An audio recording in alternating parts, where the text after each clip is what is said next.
Good morning, everybody. Rob Bonta, California Attorney General here. I want to say thank you for joining me today and us today as I announce an important legal action we're taking to safeguard California's ability to provide essential services to crime victims, including those who may be undocumented. We're here today to take a stand to ensure that every Californian, regardless of immigration status, can receive the victim services they deserve, services that are fundamental to their safety and to their well-being.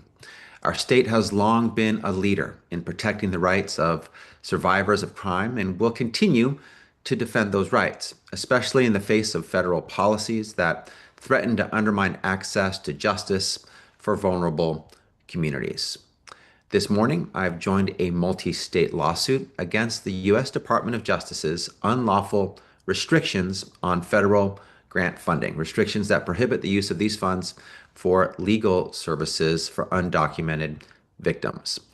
These Victims of Crimes Act, also known as VOCA, grants and services training officers and prosecutors violence against women formula grant program fund crucial programs for survivors of domestic violence, of sexual assault, child abuse, human trafficking, and elder abuse. And at the very start of Domestic Violence Awareness Month, we face the reality that President Trump is moving to strip funding from organizations that support survivors of crime. We continue to make it clear we'll hold the Trump administration to account for actions that are unlawful and unjust, which is why today marks our 41st lawsuit in 36 weeks against the Trump administration. That is how often and how consistently the Trump administration has broken the law, 41 times in 36 weeks, harming California in the process. In July, the US DOJ announced that states wouldn't be able to access VOCA funds unless they agree to broadly support and assist the U.S. Department of Homeland Security's immigration enforcement agenda. In August, our office brought a lawsuit with other states challenging these conditions on VOCA. After we filed this lawsuit, US DOJ announced that it was imposing a restriction across multiple US DOJ grants, including VOCA, that prohibits using grant funds for legal services to undocumented immigrants. This new condition threatens at least $94 million in current funding to California. So just under $100 million is what's at stake here for California, which in turn jeopardizes vital services like helping victims file police reports, seek compensation, provide emergency shelter and transitional housing assistance, access legal advocacy, and so much more at the exact moment when these survivors, these victims, are most vulnerable. Worse still, it would force state agencies and service providers into the impossible role of immigration enforcers, diverting scarce resources away from victim care and creating confusion and creating fear. We're here today to make sure that that does not happen. Our lawsuit argues that US DOJ's new restrictions, one, violate the spending clause of the US Constitution by applying conditions retroactively and without clear notice, that they are arbitrary and capricious in violation of the Administrative Procedures Act because the DOJ offered no meaningful justification for this abrupt change midstream, and that they don't hold up to long-standing federal regulations, which explicitly state that access to victim services doesn't depend on immigration status. These conditions aren't only unlawful, and they're unlawful in all of those ways I just stated, they are also reckless. They undermine the very mission of victim services to help survivors rebuild their lives and bring offenders to justice. Today, we're taking action to defend the rights of survivors of crime and to protect the funding that helps keep our communities safe. The stakes for California couldn't be higher. Last year alone, nearly 1 million Californians benefited from victim assistance funding. That support included legal advocacy, housing assistance, emergency financial aid, counseling, and medical care. If US DOJ's restrictions are allowed to stand, survivors could be forced into the shadows. Perpetrators could escape accountability, and communities across California could become less safe. Our service providers depend on these funds to continue their life saving work. We can't allow Washington to strip them away or dictate who deserves access to justice. We'll continue to fight to ensure that every Californian, regardless of their immigration status, has access to the full range of victim services they deserve. This lawsuit isn't just about fighting for funds, it's about fighting for fairness, equality, and the protection of vulnerable individuals in our state.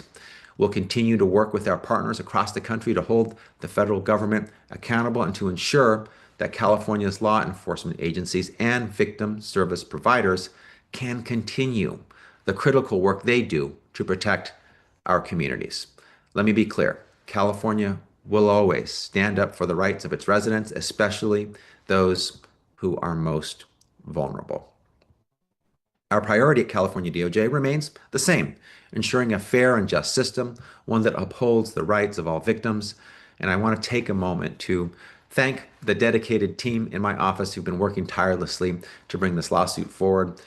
They got us to this really important point today, and that team includes Christopher Tenorio, Lee Sherman, Luke Friedman, Brian Bilford, Jesse Basbaum, Joel Marrero, and Michael Newman. Thanks to a great team working overtime to deliver for the people of California. And before I take any questions, I will circle back at the end. I'll hand it over to the CEO of House of Ruth, Pat Bell. Thank you, Attorney General Bonta. House of Ruth provides comprehensive services to all survivors of domestic violence, including 24-hour hotline, shelter, counseling, housing support, and legal advocacy. And we've been doing so for the past 48 years.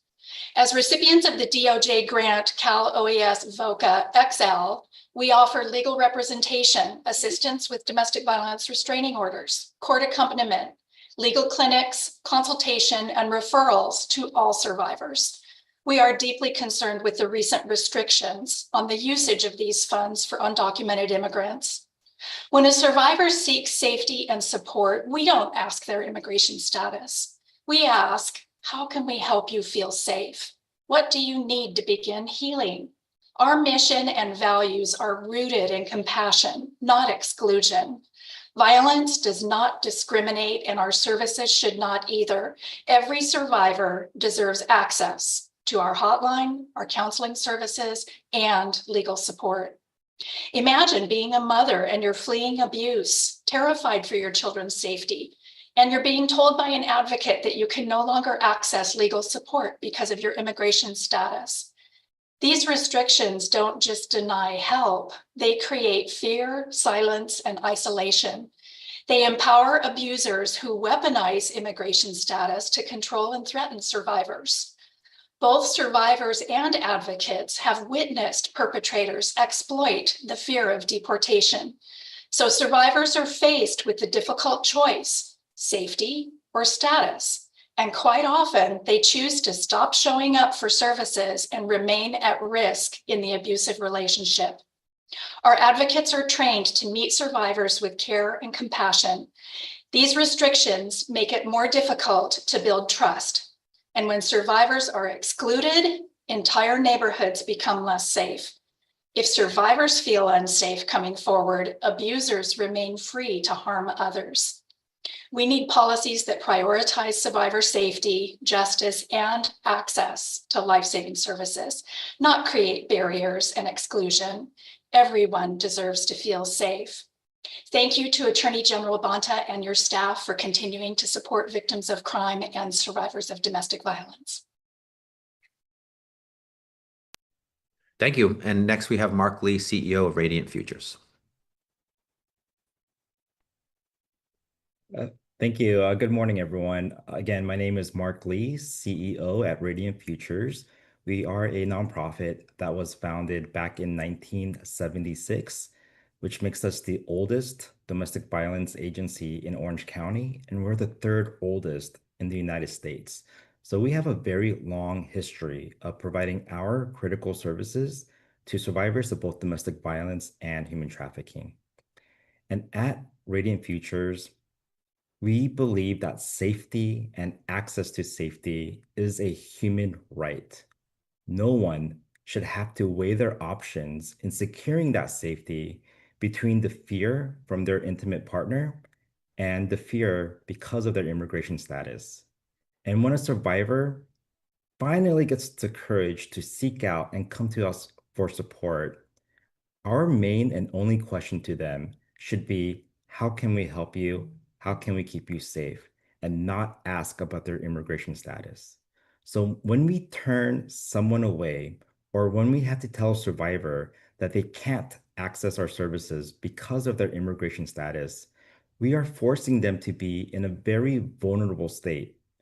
We're also sending a very dangerous message to the people that cause harm, letting them know that right now is the time to take advantage and exploit the situation and cause more harm, knowing that their partner can't do anything about it.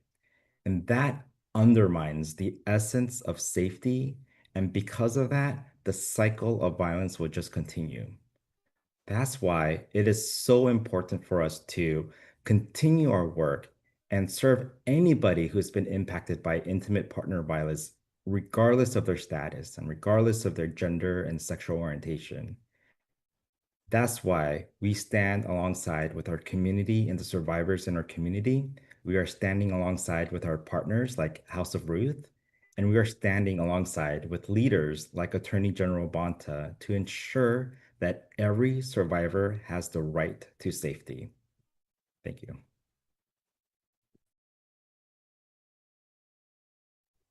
Thank you. And thank you, Mark, and thank you, Pat. We can take questions now, if any, from the press.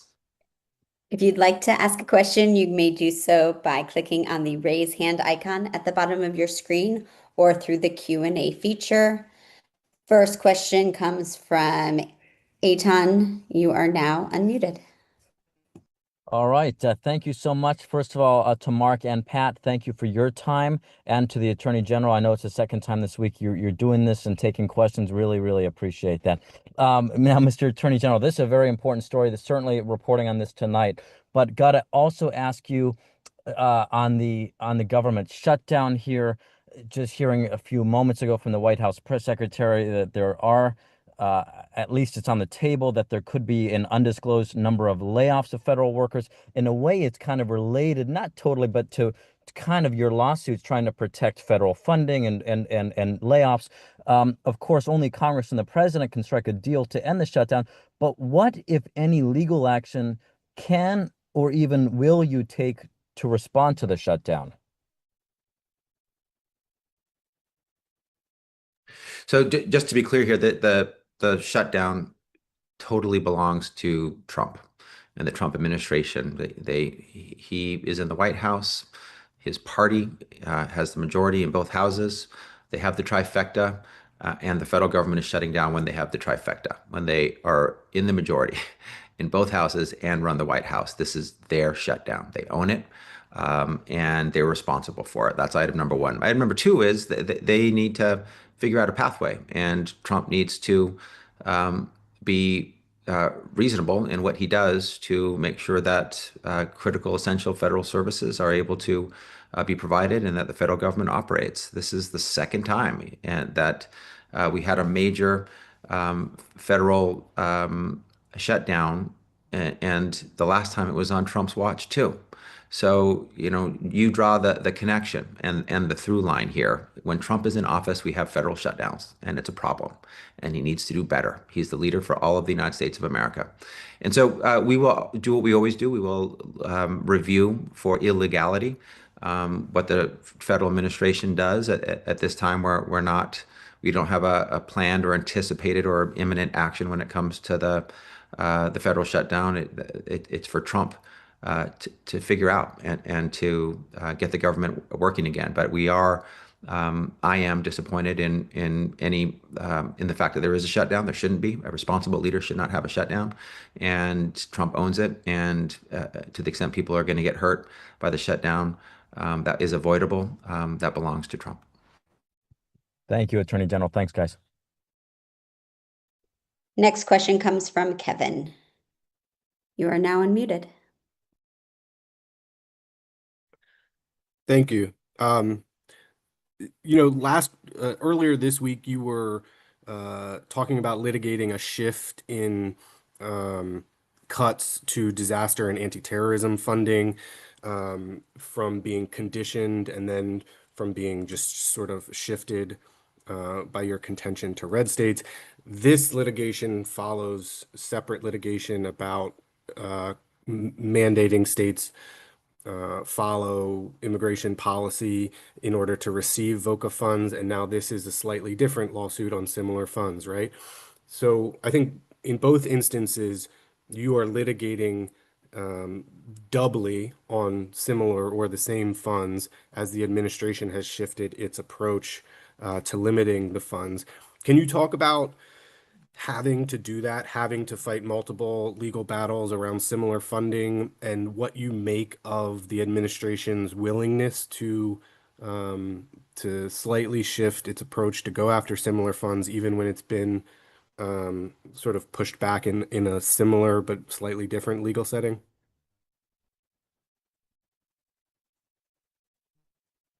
Yes, and thank you for pointing that out. We talked about this a couple days ago in our press conference where it was round two on Department of Homeland Security funding that was initially conditioned upon an unlawful cooperation on immigration enforcement term, and then they just overnight redistributed the funding away from basically blue states or states that have a pro-public safety, pro-immigrant trust policy, and towards red states that don't have that policy is what it appeared. And I think I told you then we beat them before, we're going to beat them again, and now I'm here to tell you we beat them again.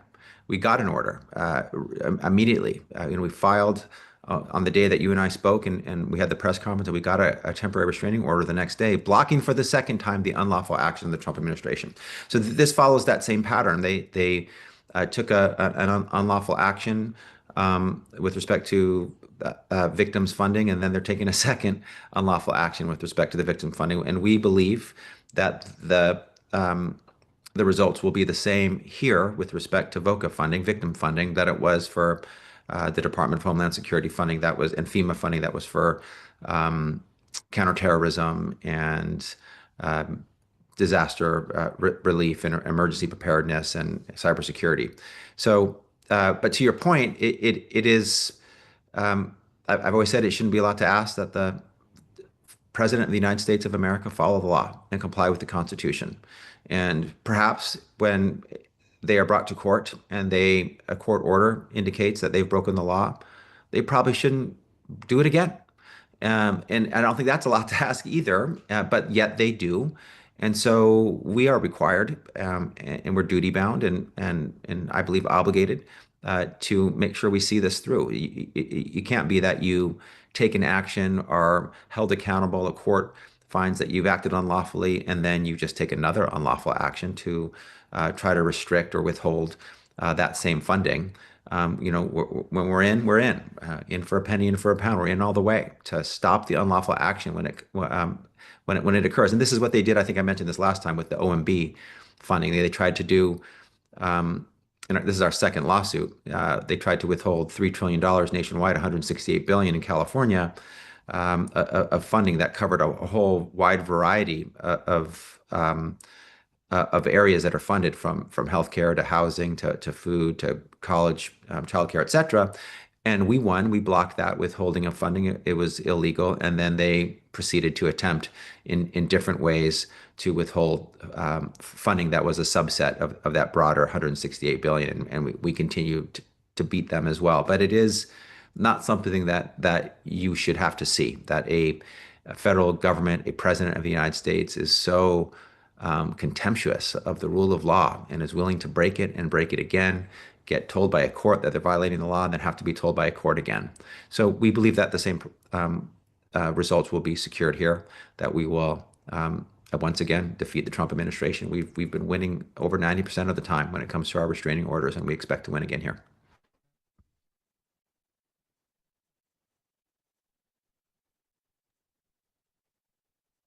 Thank you. Next question comes from Kate. You're now unmuted. Hi there. Thank you. I'm Kate Wolf with the Sacramento Bee. I understand that this states were notified of this change in July.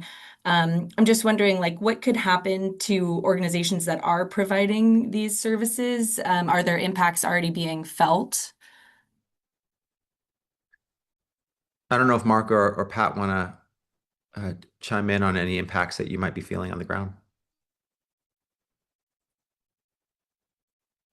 We haven't seen any direct funding cuts yet, but the restriction of, submitting requests for funding reimbursement and having those requests kicked back because they're unallowable, that presents a real challenge to us in having to discern, just serving everyone. Everyone deserves to receive the same services, and for us to be kind of forced into a position where we have to screen makes it extremely challenging for us. And I just want to quickly add that we are already seeing a lot of the fear from our undocumented survivors with the rhetoric of the news and also with the ICE raids that they're seeing in their community throughout the recent months. So we are actually seeing a drop in the number of hotline calls to our number, and people are not coming to seek safety in our shelter and our housing program. So even without this funding cut as of now, we're still seeing the negative impact because of what's going on with the rhetoric. Yeah, and I just want to make sure that I clarify that this is our second lawsuit, as Kevin's question pointed to, on a similar a body of funding. And we brought a lawsuit in August after a condition was placed that we believe was unlawful on the funding back in July. That lawsuit is pending, and we believe that we're going to prevail in that case. And then after we brought our lawsuit in August, this new term on existing grants, so changing the condition on grants midstream, was attempted to be imposed upon the grants. And so we brought our second suit for that unlawful imposition on grants midstream. And for the reasons I've stated earlier, the spending clause, the Administrative Procedures Act, the contrary to law nature of the action, we believe that it's an unlawful imposition on the grants midstream. Thank you. Next question comes from Michael. You are now unmuted. Good morning, everyone. Michael Zinstein with Cal Matters. I have two questions, sorry. Question number one, Attorney General Bonta, have you begun presenting cases to the Court of Federal Claims ever since the SCOTUS decision in the NIH case? And will this be the kind of suit that may have to go before the Court of Federal Claims, since it's a existing funding question? What's your second question? I'll answer them both at the same time. The second question is for either Pat Bell and Mark Lee. Okay. It's walk us through just how cumbersome, difficult, or impossible it is to confirm someone's citizenship status, residency status, vis-a-vis access to this money. So let me try to answer your first question first, and then I'll let Mark and Pat chime in as they wish on any aspect I think is appropriate to answer for that question. But the Court of Federal Claims, of course, the U.S. Supreme Court's guidance, their decisions are ones that we will always follow. We follow court orders. The U.S. Supreme Court is the highest court in the land, and so we are evaluating their decision based on when a case is appropriate to go to a Court of Federal Claims. We still believe that there are times consistent with their guidance when it's appropriate to go to district court, like this case, which is in the District Court of Rhode Island, like the prior case on VOCA funding and that improper immigration condition, which is also in federal district court. But we will follow their guidance. We've been reviewing it. We've been discussing it internally. We know it's governing law, and we will bring cases to the Court of Federal Claims as appropriate, consistent with the U.S. Supreme Court's guidance. I also want to say that I made a point earlier to your second question, which Mark and Pat can add to, that this attempt to impose this condition, which again we believe is unlawful, and we believe it will be struck down and not implemented ultimately. But it puts service providers who don't look at immigration status. They look at, are you a victim? Are you a survivor? Have you been abused? Have you been assaulted? Are you in need of help? And how can we help? It puts them in a very difficult position to be immigration enforcement officers instead of doing what they do best and what they should be doing and what the regulations when it comes to victim funding say they should be doing, which is not inquire about immigration status, inquire about whether you are a victim, and then provide you appropriate victim services. So that's my answer to your question to Mark and Pat, but I'll let Mark and Pat jump in as well. Mark, do you want to take this one? I mean, Attorney General Bonta, you just said it. You took the words out of my mouth, and I think I have nothing more to add. But that is really the case for us at Radiant Futures. Thanks, y'all.